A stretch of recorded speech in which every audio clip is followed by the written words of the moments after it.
This is actually the big reason why I wanted to talk is what artists are always having to do is not just express their art. That's a separate craft, but they also have to know how to be business people and they also have to understand technology.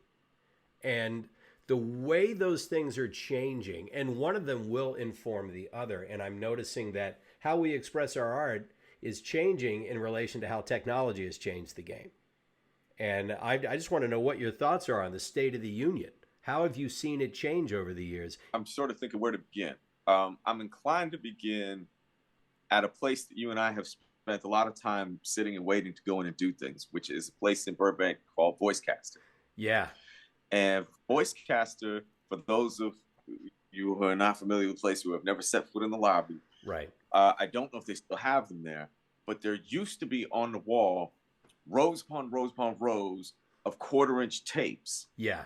in these boxes that were about this, probably about what, like 5, 6 inches square, something like Yeah, that. it About looks that. like almost like a makeup compact case, if you were to Yeah, look at it, it is. I mean, they're there as part of the decor, but also as a reminder, several reminders that these were people that were at the top of the game in the 70s and 80s, and this was the technology we used back then, and this was all relevant at the time. And it lets you know that the clock is always ticking and things are always changing.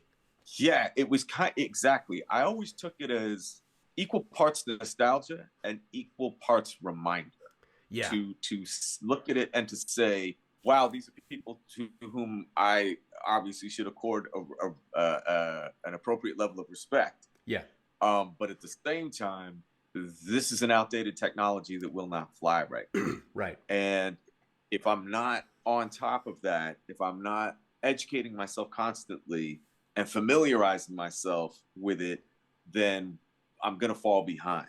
Right. One of the things sort of forced a quantum jump, and that obviously was the pandemic, because people needed to almost immediately reevaluate exactly what their capabilities were recording from home. And some of those capabilities required an extraordinary level of technical acumen to put things together.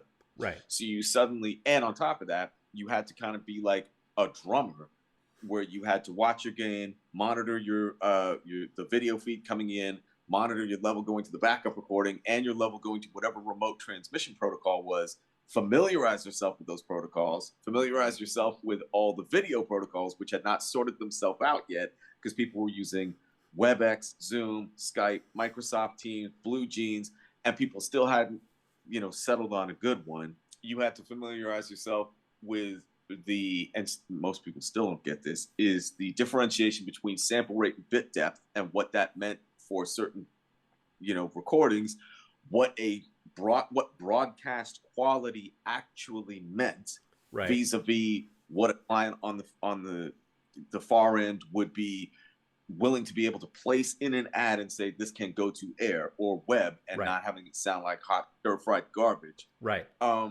There were a million different things with specificity that had to happen, but the overall thing, relative to what you're saying, was it was incumbent upon us to take that mantle and to, whether we liked it or not, familiarize ourselves with that Yeah. at a high rate of speed.